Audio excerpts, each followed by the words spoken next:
ఒక్కసారి కొమ్మూరి గోల్డ్ కి కాల్ చేయండి. తాకట్లో ఉన్న మీ బంగారాన్ని విడిపించి మార్కెట్ ప్రైస్ కి వాళ్ళు కొనుక్కుని మిగతా డబ్బులు మీకు ఇచ్చేస్తారు. అందరికి నమస్తే, నేను మీ తిరుపతి. రైల్వే కోడూరు ఎమ్మెల్యే బాధితురాలు హర్షవీణ అనేకమైనటువంటి ఆరోపణలు చేసి ఫోన్ స్విచ్ ఆఫ్ పెట్టుకున్నది. పోలీసులు విచారణకు రండి అని చెప్పి నోటీసులు ఇద్దామనుకుంటే కూడా ఆమె ఫోన్ లేపేటటువంటి పరిస్థితి లేదు. ఒక 5 నిమిషాలు ఫోన్ ఆన్ అవుతుందట, డే మొత్తం స్విచ్ ఆఫ్ అయిపోతుందట. మరి హర్షవీణ హైదరాబాద్లో ఉందా, లేకపోతే వైజాగ్లో ఉందా, విజయవాడలో ఉందా, ఎక్కడ ఉంది? హర్షవీణ ఆచూకీ తెలియట్లేదు అనేది కొంత వినబడుతున్నటువంటి వ్యవహారం. మరి ఆమె పరారిలో ఎందుకుంది? హర్షవీణ నన్ను ఎమ్మెల్యే ఇబ్బంది పెట్టిండు, ఎమ్మెల్యే లైంగికంగా వేధించిండు, ఎమ్మెల్యేను రకరకాలుగా ఇబ్బంది పెట్టిండు అని చెప్పి ఆమె ఆరోపణలు చేసింది. మరి హర్షవీణ ఇప్పుడు ఎక్కడుంది? నిన్నటి దాకా, ఈరోజు పొద్దున దాకా, మధ్యాహ్నం దాకా మీడియా ఛానల్లో హల్చల్ చేసింది. నా దగ్గర ఎవిడెన్స్ ఉన్నాయి, 100 వీడియోలు ఉన్నాయి, ఆడియోలు ఉన్నాయి, అన్ని ఆధారాలు ఇస్తా, అరవత్ శ్రీధర్ ఎమ్మెల్యే చాలా మంది మహిళలను ఇబ్బంది పెట్టిందని చెప్పి రకరకాలుగా ఆమె మాట్లాడే కార్యక్రమం చేసింది. మరి హర్షవీణ ఇప్పుడు ఎక్కడుంది? పోలీసులు ఆల్రెడీ 5-6 సెక్షన్లతో ఆమె పైన 2 కేసులు పెట్టిరు. బిఎన్ఎస్కి సంబంధించిన అంశంలో రెడ్ విత్ యాక్ట్ కూడా పెట్టిర్రు. మరి హర్షవీణ త్వరలో విచారణ కూడా ఉండబోతుంది అనేటటువంటి ఒక చర్చ ఉంది. ఆ విచారణలో హర్షవీణ ఏం చెప్పబోతుంది అనేది కూడా ఒక పెద్ద క్వశ్చన్ మార్క్. ఆమె జస్ట్ ఒక 2-3 అవర్స్ బ్యాక్ ఒక వీడియో రిలీజ్ చేసింది.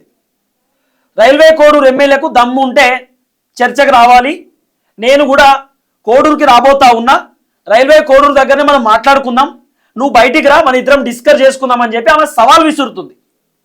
ఈ సవాల్ విసరడం ఏంది? అసలు హర్షవీణకు సంబంధించినటువంటి బ్యాక్గ్రౌండ్ ఏంది? ఆమె అతి త్వరలో అరెస్ట్ కాబోతుంది అనేటటువంటి ఒక చర్చ కూడా ఉంది. అసలు ఎవరి తప్పు? రైల్వే కోడూరు ఎమ్మెల్యే అరవత్ శ్రీధర్కి సంబంధించినటువంటి తప్ప, హర్షవీణ తప్ప? అసలు జరిగినటువంటి అంశం ఏంది? ఎందుకు ఆంధ్రప్రదేశ్ రాష్ట్ర రాజకీయాలలో హల్చల్ జరుగుతుంది? కొంత బ్రీఫ్గా డిస్కస్ చేసేటటువంటి ప్రయత్నం చేద్దాం. నాతో పాటు సీనియర్ జర్నలిస్ట్, పొలిటికల్ ఎడిటర్ కటా కార్తికన్ ఉన్నారు. కార్తికన్తో మాట్లాడదాం. అన్న నమస్తే. నమస్తే. సో మొత్తానికి చాలా రోజుల తర్వాత మనం మన టీఆర్టీవీ అఫీషియల్లో చేస్తున్న వీడియో ఆఫ్టర్ లాంగ్ టైం ఏపీకి సంబంధించినటువంటి పాలిటిక్స్. సో మీకు హర్షవీణ ఆల్రెడీ మీరు వరుసగా వీడియోలు చేస్తూ ఉన్నారు, రకరకాల మీడియా ఛానల్స్లో కూడా మాట్లాడుతూ ఉన్నారు. తర్వాత అరవత్ శ్రీధర్ ఆయన ఎమ్మెల్యే, కోడూరుకు సంబంధించినటువంటి ఎమ్మెల్యే. సో వీళ్ళిద్దరికి సంబంధించినటువంటి ఇష్యూ ఏంది? అసలు ఎవరు తప్పు చేసిరు, ఏం జరిగింది? నిజానికి ఇలాంటి ఇష్యూ మాట్లాడుకోవాల్సి రావటమే బాధాకరం. ఓకే, సరే, ఒక మహిళ, నేను బాధితురాలిని, ఎమ్మెల్యే నన్ను వేధించాడు, లైంగికంగా ఇబ్బంది పెట్టాడు, ఏదో రకరకాలుగా ఆరోపణ చేస్తూ మీడియా ముందుకు వచ్చింది. ఓకే, సహజంగా చేయాల్సింది ఏంది? కేసు పెట్టాలి. సహజంగా ఫస్ట్ కేసు పెట్టాలి. ఓకే, కేసు ద్వారా మీడియాకి తెలవాలి, తర్వాత మీడియాతో మాట్లాడటం తర్వాత స్టెప్. కానీ ఇప్పుడు సహజంగా పోలీస్ కేసు తర్వాత మీడియా ముందుకు రావాలి.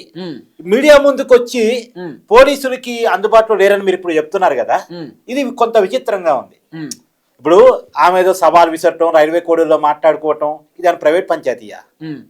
ఏం చెప్పావు? వేధింపుల కేసు అన్నావు, వేధించాడు అన్నావు, లైంగికంగా ఇబ్బంది పెట్టాడు అన్నావు, దాడి చేశాడు అన్నావు. ఇవన్నీ చెప్పినప్పుడు లీగల్ గా నువ్వు పోవాలి తప్ప నువ్వు సవాలు విసిరి రైల్వే కోడూరు వస్తా, మాట్లాడుకుందాం, పంచాయతీ పెట్టుకుందాం, ఇదేంటి? అంటే ఆ అమ్మాయిని ఎవరైనా మిస్గైడ్ చేస్తున్నారా, లేదు అమ్మాయి ఇంటెన్షన్ ఏమైనా డిఫరెంట్ గా ఉందా? ఓకే, ఇప్పుడు నాకు ఇంకో డౌట్ కూడా తిరుపతి, నిన్న కూడా నేను వీడియోలో చెప్పాను. నేను ఇప్పుడు ఒక 2 సంవత్సరాల పాటు నువ్వు ఒక అమ్మాయి కలిసి ఉన్నారు, 2 సంవత్సరాల పాటు ఇంటర్నల్ అండర్స్టాండింగ్ లో, తప్ప ఒప్ప పక్కన పెట్టు, ముందైతే మీ ఇద్దరు కలిసి ఉన్నారు, మీ మధ్య వీడియో కాల్ జరిగినాయి, రకరకాలుగా జరిగినాయి. జరిగిన తర్వాత 1 ఫైన్ డే మీ ఇద్దరికి మధ్య ఏదో గ్యాప్ వచ్చింది, మీ ఇద్దరికి మధ్య ఏదో గొడవ వచ్చింది. ఆ గొడవ రాగానే అమ్మాయి బయటకు వచ్చేసి నన్ను పలానా సంవత్సరం నుంచి తిరుపతి వేధిస్తున్నాడు అంటే, మరి వేధించే నాడే బయటికి రావాలి కదా నువ్వు రిలేషన్ లో నుంచి. ఇప్పుడు ఆ రోజు బయటకు వచ్చి ప్రెస్ మీట్ పెట్టాలి కదా. ప్రెస్ మీట్ పెట్టాలి కదా. కానీ 1 సంవత్సర కాలం బానే ఉండి, లేదా వేధింపులు ఎదుర్కొన్నావా, లేదా ఇష్టపడే ఉన్నావా పక్కన పెట్టు, 1 సంవత్సర కాలం కలిసే ఉండి 1 సంవత్సర కాలం తర్వాత ఎప్పుడో పడనప్పుడు, లేదో వేరే ఇంటెన్షన్ ఏదో ఉండో బయటకు వచ్చి నన్ను 6 నెలల క్రితం రేప్ చేశాడు, సంవత్సరం క్రితం రేప్ చేశాడు, సంవత్సరాల క్రితం రేప్ చేశాడు, 5 సార్లు అభాషణ చేపించాడు అంటే ఇది కన్సిడర్ అవుతుందా? కన్సిడర్ అవుతుందా? ఆమె నిజంగానే 25 కోట్ల రూపాయలు డిమాండ్ చేసింది, అది నిజమేనా? మీ దృష్టికి వచ్చిందా? అంటే నేనైతే ఆడియోలో విన్నాను, బట్ ఆ అమ్మాయి ఆడియోలో కాదా అనేది ఫోరెన్సిక్ ల్యాబ్ వాళ్ళు తేల్చాలి. సరే, ల్యాబ్ వాళ్ళు తెరిచే విషయాన్ని మనం చెప్పడం కాదు కానీ ఫండమెంటల్ గా నాకు ఉన్నటువంటి కొన్ని డౌట్స్ మాత్రం ఖచ్చితంగా అడగదలుచుకున్నా. ఇప్పుడు ఈ అమ్మాయి ఏం చెప్తుంది, 5 సార్లు అభాషణ చేయించాడు అని చెప్పేసి అంటుంది. మరి మొదటిసారి అభాషణ చేసినప్పుడు నువ్వు బయటికి రావాలిగా రిలేషన్ లో నుంచి. అవును, రిలేషన్ నుంచి బయటికి రావాలి కదా. నువ్వు సీఎం గారికి కంప్లైంట్ చేయొచ్చు, డిప్యూటీ సీఎం గారికి కంప్లైంట్ చేయొచ్చు, పోలీస్ స్టేషన్ లో కంప్లైంట్ చేయొచ్చు, లేదు వీళ్ళంతా పట్టించుకోవట్లేదని కోర్టులో ప్రైవేట్ కేసు దాఖలు చేసుకోవచ్చు. అక్కడ కూడా కాదంటే ఇదే సోషల్ మీడియాకి అప్పుడే రావచ్చు, ఇదే మీడియాకి ముందే రావచ్చు. కానీ మళ్ళీ ఇదంతా తెలియని వ్యక్తి అంటే చదువుకున్న వ్యక్తి, ఎంప్లాయ్, గవర్నమెంట్ ఎంప్లాయ్, తెలిసి ఇవన్నీ చేశారంటే ఇంటెన్షన్ ఏంటి? ఇంకొకటి, ఇప్పుడు వాళ్ళిద్దరు వీడియో కాల్ చేసుకున్నారు, సరే అతనే ఆ అమ్మాయికి చేసి ఉండొచ్చు, ఆ అమ్మాయి అతనికి చేసి ఉండొచ్చు, వాళ్ళిద్దరు అది చాటింగ్ జరిగింది. చాటింగ్ అయినా వీడియో కాల్ అయినా సరే ఇద్దరి మధ్య జరిగిన అండర్స్టాండింగ్ కదా. ఇద్దరు చేసుకున్నారు ఒకరికొకరు వీడియో కాల్స్, అంతే కదా. సరే అతనే చేశాడు, ఏం రిసీవ్ చేసుకుంది కా కాల్, ఆయనే చాటింగ్ చేశాడు, రిప్లై అయితే ఏమి ఇచ్చింది కదా.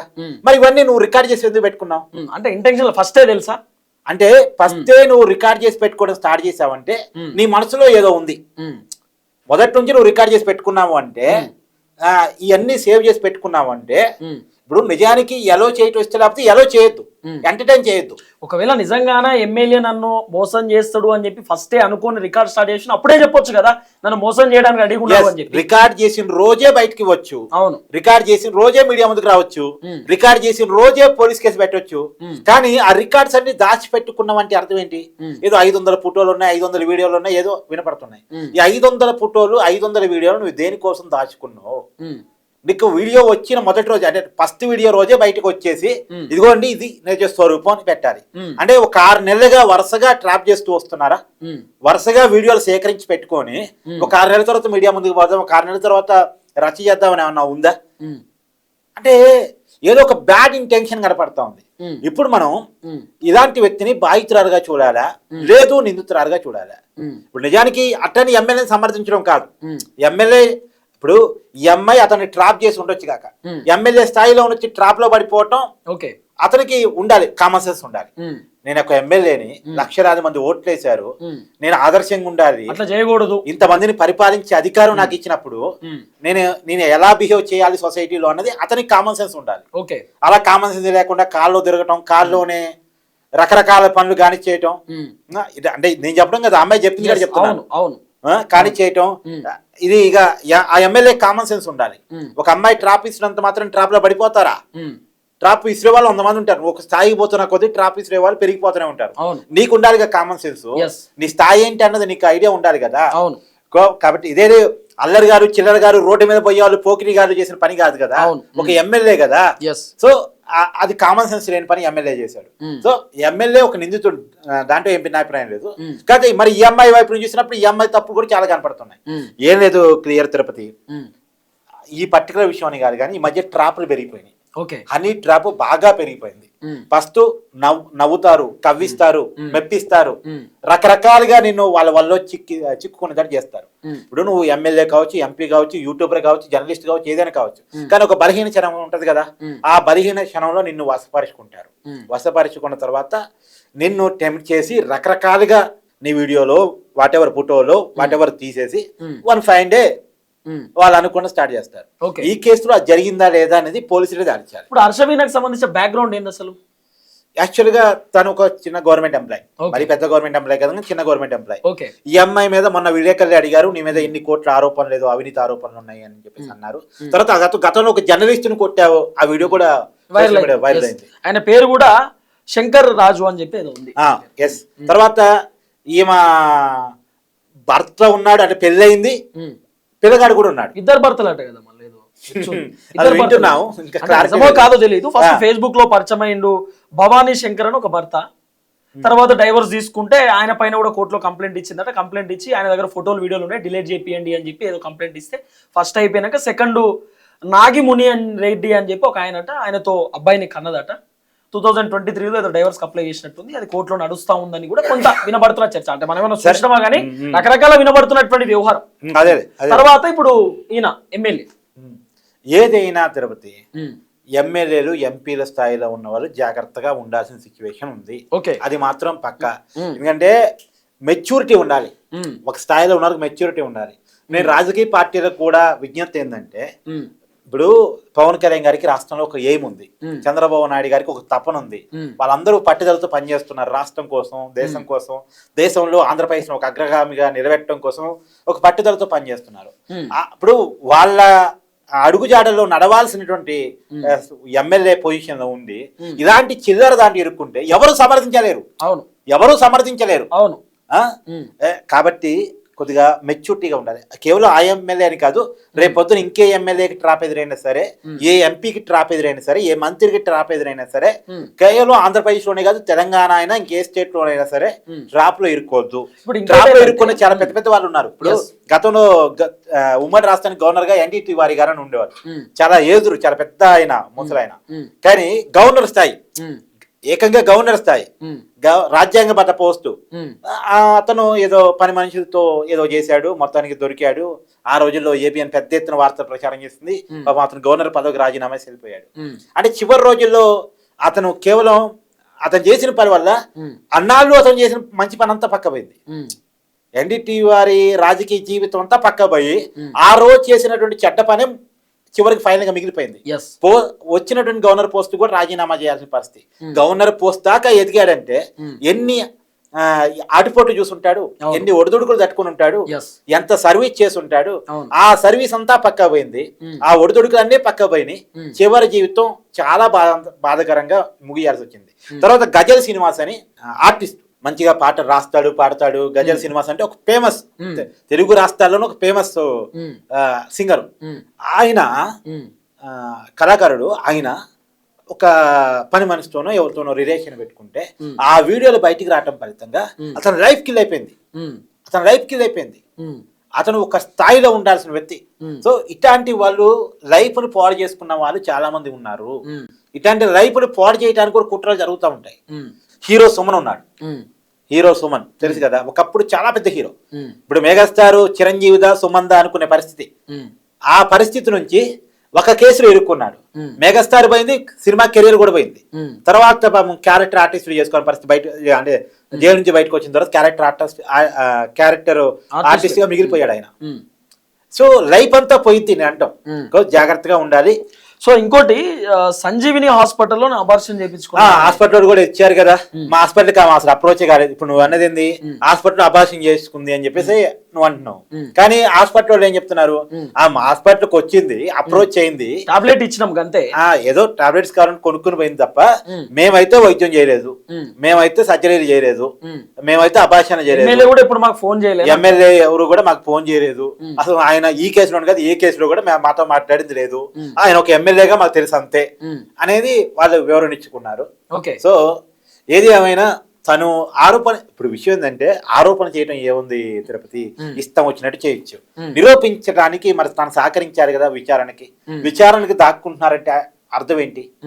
ఇప్పుడు ఆవిడనే చెప్తున్నారు, 2-3 రోజులలో నేను కోడూరుకు రాబోతున్నా, రైల్వే కోడూరులో చర్చ పెట్టుకుందాం, మాట్లాడుకుందాం. చర్చ పెట్టేది లీగల్ గా పోవాలి. మహిళా కమిషన్ ఆల్రెడీ తన్ని పిలిచినట్టుంది నాకున్న సమాచారం మేరకు.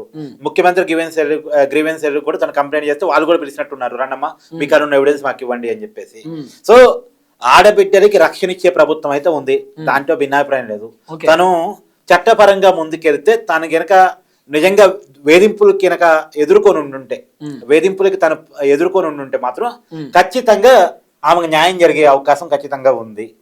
ఇదేమి గత ప్రభుత్వం లాగా ఆంధ్రప్రదేశ్ లో కాదు, ఖచ్చితంగా మహిళలకు రక్షణ ఇచ్చేటువంటి ప్రభుత్వం ఉంది. ఏమాత్రం తనకు ఉన్నటువంటి ఎవిడెన్స్ అన్ని కలిసి తన పోలీస్ కేసు పెట్టుకోవచ్చు. వైఎస్ జగన్మోహన్ రెడ్డి గారు మాట్లాడినారు మరి మొన్న.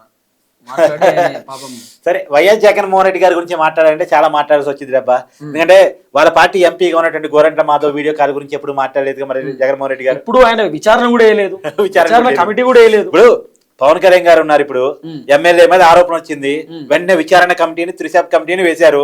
పార్టీ కార్యక్రమాలు దూరంగా ఉన్నామని ఎమ్మెల్యేకి చెప్పారు. గతంలో మనం చూసాం జానీ మాస్టర్, కిరణ్ రాయల్ వీళ్ళ విషయంలో పార్టీ కొన్నాళ్ళు సస్పెండ్ చేసింది కూడా. ఇప్పటికీ జానీ మాస్టర్ సస్పెన్షన్ లోనే ఉన్నారు. ఇంకా వాళ్ళు పార్టీ కార్యక్రమాలకు కూడా వస్తలేరు. సో ఒక వ్యక్తి ఇప్పుడు తప్పు చేసే వాళ్ళు అన్ని పార్టీలో ఉంటారు, కానీ తప్పు చేసిన వాడు బయటపడ్డప్పుడు ఆ నాయకుడు ఎలా స్పందించాడు, ఏం యాక్షన్ తీసుకున్నాడు అనేది ఇంపార్టెంట్.